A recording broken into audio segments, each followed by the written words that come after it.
পড়লে আপনি জ্ঞানী হয়ে যান।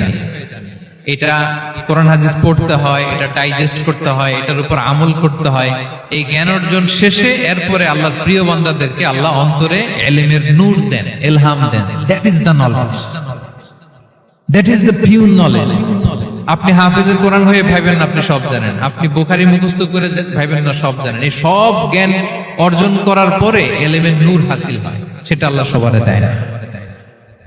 সো এই অন্তর্নিহিত জ্ঞান, দূরদৃষ্টি, farsightedness, that is the pure knowledge. এটার জন্য বছরের পর বছর, যুগের পর যুগ সাধনা করতে হয়। সেটার জন্য এই জ্ঞান অর্জনের জন্য তিনটা জিনিস করতে হয় ইলমের নূর অর্জনের জন্য। কয়টা? এক হচ্ছে বিনয়, দুই হচ্ছে সফর, তিন হচ্ছে সবর। আবার বলি, এক হচ্ছে বিনয়, দুই হচ্ছে সফর, তিন হচ্ছে সবর। আল্লাহ তাআলা আল্লাহর নবীকে তাওরাত দেওয়ার পরেও আরো ট্রেনিং সেশন করাইছেন খিজির আলাইহিস সালামের কাছে। যাও, ওনার কাছে গেলে তুমি ছোট হবা, নত হবা,